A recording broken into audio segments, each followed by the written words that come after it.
नमस्कार। सामाजिक उत्तरदायित्व बोकेका वर्ग, समुदाय र व्यक्तिको आचरणमा निर्भर गर्दछ हाम्रो सामाजिक परिवेश। असल शासनको परिकल्पना गर्नु र साच्चीकै असल शासक बन्नुमा देखिने चुनौतीका विविधता जस्तै हो कल्पना र यथार्थ। हामी चाहन्छौँ हामीले उठान गरेका विषय र विषयान्तरको तपाईँ दर्शकहरूले मूल्याङ्कन गरिदिनुहोस्। समाज निर्माणको रेखाङ्कनमा तपाईँ सँगसँगै हाम्रो यात्रा पनि जारी रहन्छ। अफ द बीटको आजको प्रसङ्ग सुरु गरौँ समानुपातिक सूची सम्बन्धी गम्भीर प्रश्नबाट। समानुपातिक सूची विवाद काखा र पाखा, दलहरूको नियत देखियो पुरानै पारा।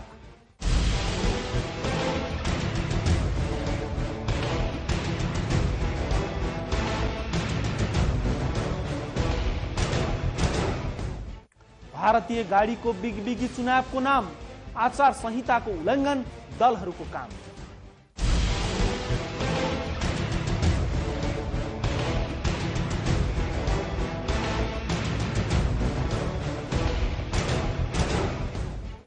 र सामाजिक सञ्जालमा प्रचार नेताहरूको नयाँ तरिका, चुनाव जित्ने उपाय देखिए थरी थरीका।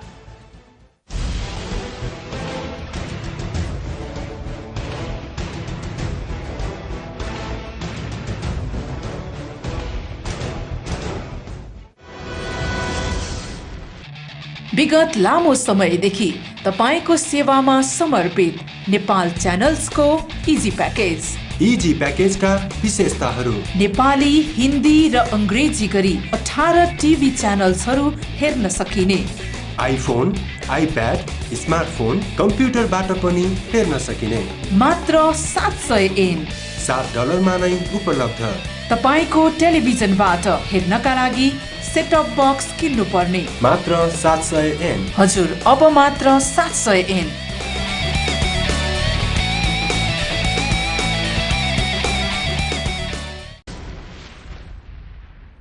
जति जोगी आए पनि कानै चिरिएका भने झैं यसपालिको निर्वाचनमा पनि दलहरूले समानुपातिक उम्मेदवारका नाममा कसैलाई काखा कसैलाई पाखा लगाएका छन्। समानुपातिक सूचीका नाममा दलहरूले मुख्य नेताहरूदेखि व्यापारी, व्यवसायी र आफ्नै परिवारका सदस्यलाई सभासद बनाइने गरेको र साना दलका प्रमुखहरूको सभासद बन्ने महत्त्वाकांक्षा पूरा गर्ने माध्यम बनाइएको भन्दै आलोचना भएको छ। दलहरूको समानुपातिक सूची विवाद अब पार।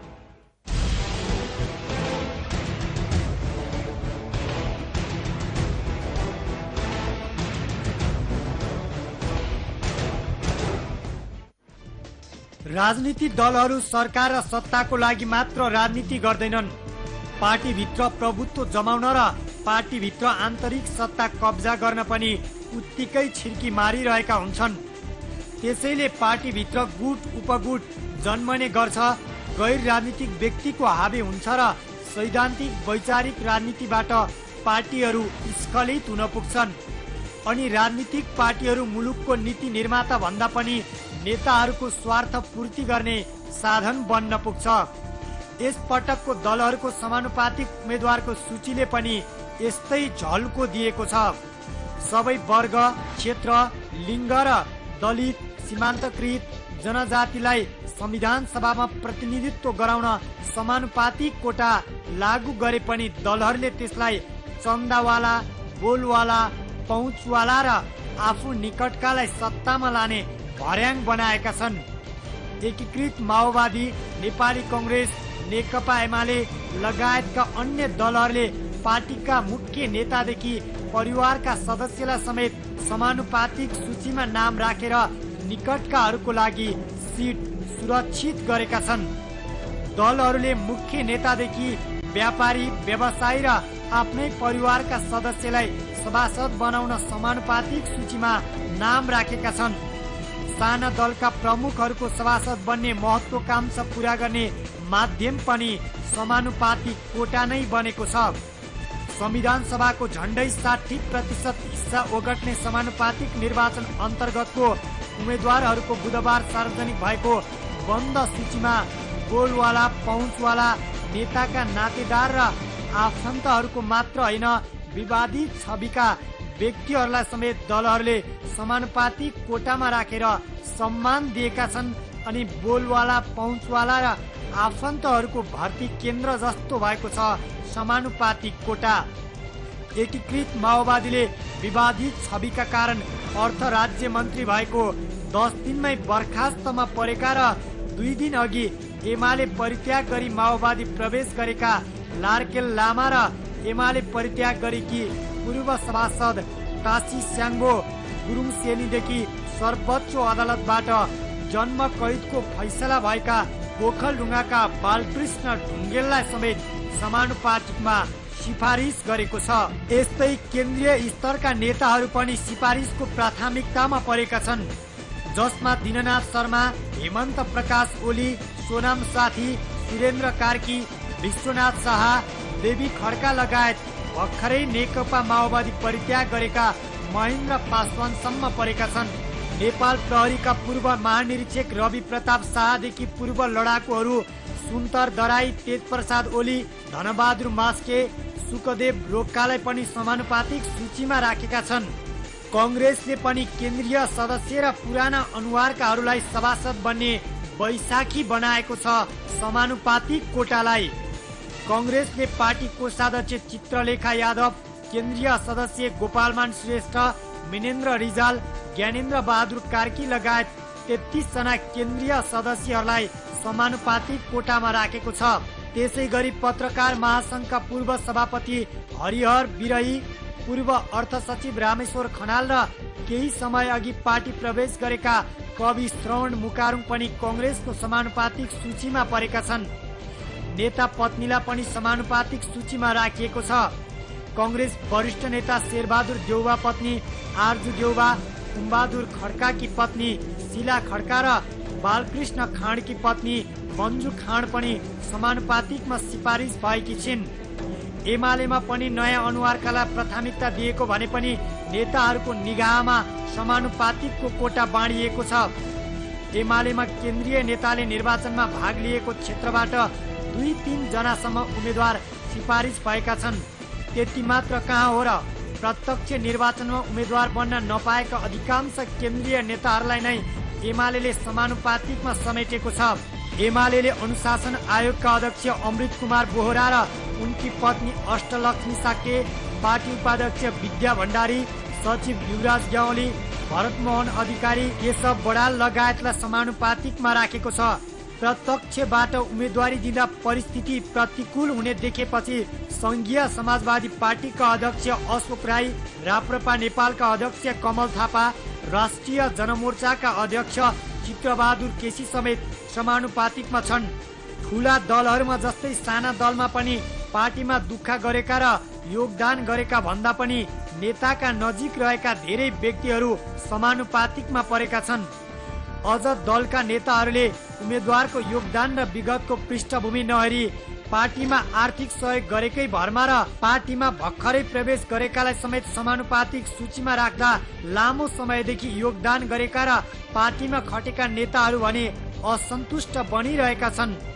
हुन त राजनीतिक दलहरू र तिनका नेताहरूले आफ्नालाई काखा र अरूलाई पाखा गर्ने प्रवृत्ति नौलो होइन, तर हदैसम्म त गर्नु भएन नि।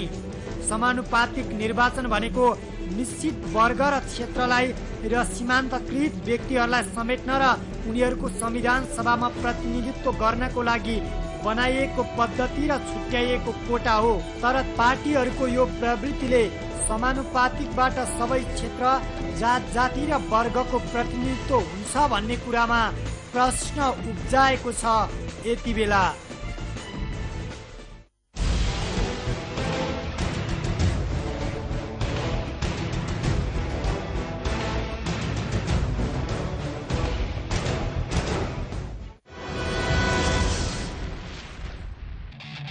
विगत लामो समयदेखि तपाईको सेवामा समर्पित नेपाल च्यानल्सको इजी प्याकेज। इजी प्याकेजका विशेषताहरू: नेपाली, हिन्दी र अङ्ग्रेजी गरी 18 टिभी च्यानल्सहरू हेर्न सकिने, आइफोन, आइप्याड, स्मार्टफोन, कम्प्युटरबाट पनि हेर्न सकिने, मात्र 700 एन $7 नै उपलब्ध। तपाईको टेलिभिजनबाट हेर्नका लागि सेटअप बक्स किन्नु पर्ने, मात्र 700 एन। हजुर, अब मात्र 700 एन।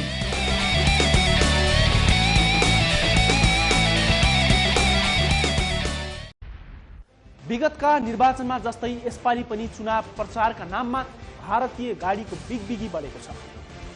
उम्मेद्वारहरूले निर्वाचन प्रयोजनका लागि भारतीय गाडी निर्बाध रूपमा प्रयोग गरिरहेका छन्। आचार संहिताको ख्यालै नगरी भारतीय गाडीको प्रयोग अनि चुनाव प्रचारका नाममा गलत क्रियाकलाप, के हो त दलहरूको यस्तो पारा?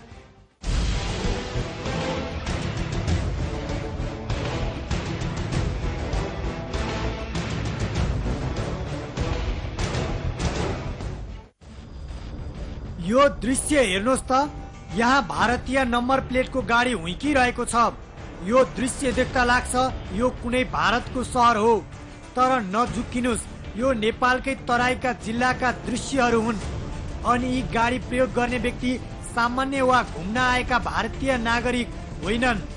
यी गाडी प्रयोग गर्ने व्यक्तिहरू संविधान सभा निर्वाचनका उम्मेद्वारहरू हुन्। यति बेला पूर्वी तराईका जिल्लाहरूमा निर्वाचन प्रचार प्रसारका लागि नेताहरूले भारतीय गाडीको प्रयोग गरिरहेका छन्। नेताहरूले भारतीय गाडीको प्रयोग गरेर चुनावी प्रचार गरिरहँदा नेपालमा निर्वाचन हुँदैछ कि भारतमा भन्ने दुविधा पैदा हुन्छ। अहिले उम्मेद्वारहरूले पूर्वी तराईका सुनसरी, मोरङ, सिराहा, सप्तरी, सर्लाही लगायतका भारतसँग सिमाना जोडिएका जिल्लाहरूमा भारतीय गाडीहरू प्रयोग गरेर निर्वाचन प्रचार गरिरहेका छन्। भारतीय गाडीको प्रयोग मात्र होइन, भारतीय गाडी नेपालमा प्रयोग गर्दा दर्ता गरी निश्चित समयका लागि निश्चित शुल्क तिरेर मात्र प्रयोग गर्न पाइन्छ।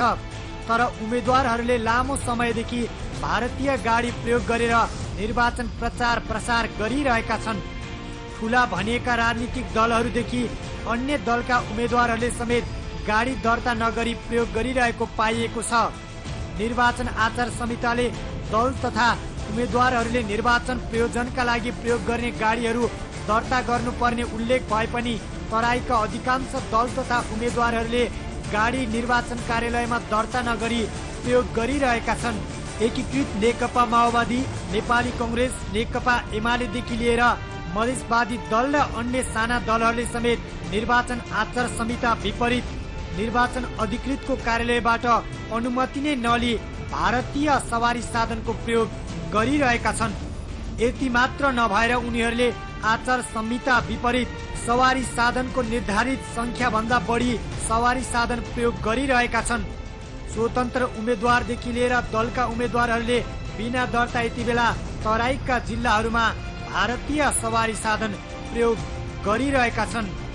निर्वाचन आचार संहिता विपरीत गतिविधि र सवारी साधनको प्रयोग नगर्न चेतावनी दिए पनि उम्मेद्वारहरूले व्यवस्था गरिरहेको निर्वाचन कार्यालयको भनाइ छ।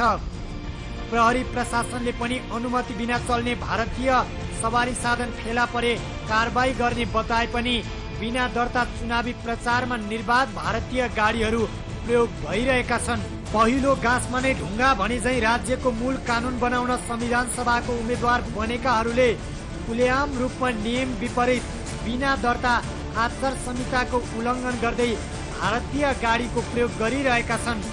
त्यति मात्र होइन, अन्य आचार संहिता समेत उम्मेद्वारहरूले उल्लङ्घन गरिरहेका छन्।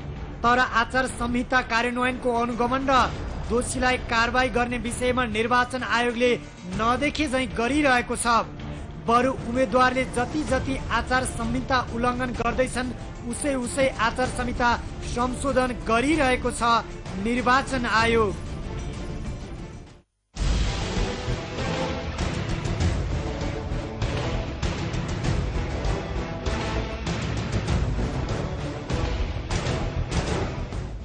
विगतका निर्वाचनहरूमा घर र सडकका भित्तामा आफ्ना प्रचार सामग्री टाँच्न होडबाजी चलेको त तपाईहरूले देख्नु भएकै थियो होला। तर यसपालि भने उम्मेद्वारले चुनावी प्रचारको फरक शैली प्रयोग गरेका छन्। राजनीतिक दलहरू र तिनका उम्मेद्वारले यसपटक भने समय सापेक्ष प्रविधिको सदुपयोग गर्न थालेका छन्। सामाजिक सञ्जालमा बढ्दै गएको पहुँचलाई मध्यनजर गर्दै चुनावी प्रचारको गतिलो माध्यम कम्प्युटर र मोबाइल बनेको छ। चुनावी प्रचारको नयाँ तरिका लौ हेर्नुहोस्।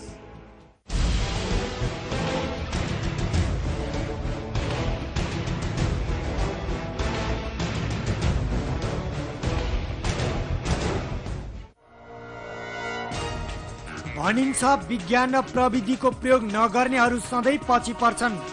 समयसँगै दैनिक जीवन शैलीमा पनि परिवर्तन आए झैँ यति बेला दलहरूको निर्वाचन प्रचारको शैलीमा पनि प्रविधिसँगै परिवर्तन आएको छ।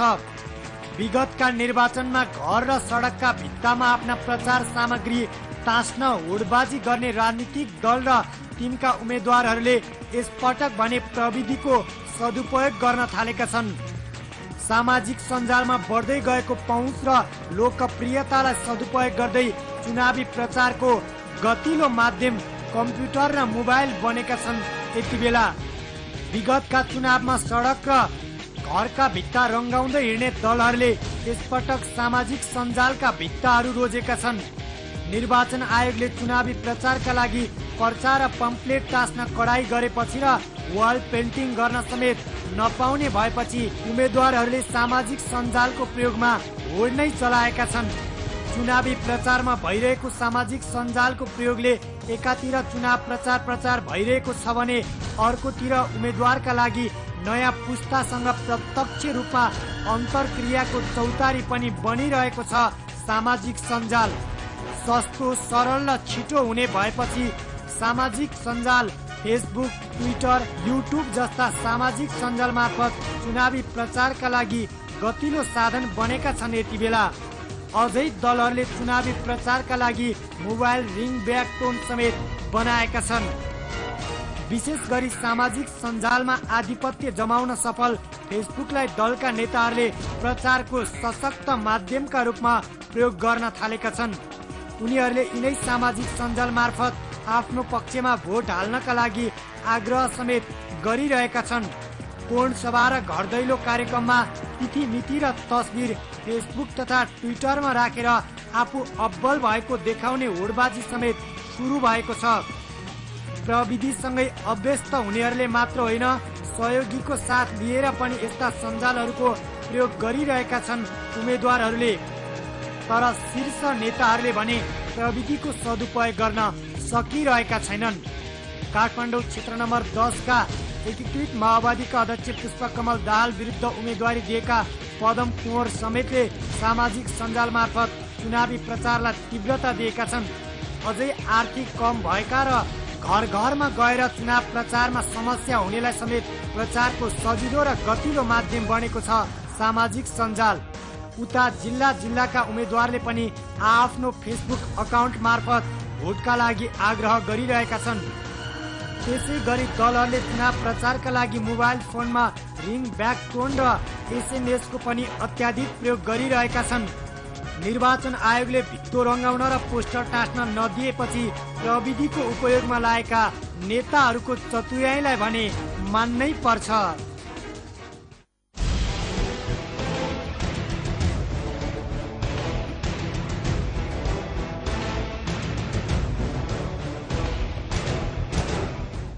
दर्शकवृन्द, अफ द बिटको व्यङ्ग्यात्मक, यथार्थपरक एवं तीखो प्रहारमा तपाईँको संलग्नता र सहकार्यका लागि हामी प्रतीक्षारत छौँ। यदि तपाईँको कुनै सल्लाह, सुझाव र गुनासाहरू छन् भने हाम्रो टेलिफोन नम्बर 422722 मा फोन गरेर आफ्ना सुझाव, सल्लाह र गुनासाहरू राख्न सक्नुहुन्छ। हवस् त, अफ द बिटको यही बिट मारौँ। तपाईँ हाम्रो भेट्टाइनेछ अफ द बिटमै। नमस्कार।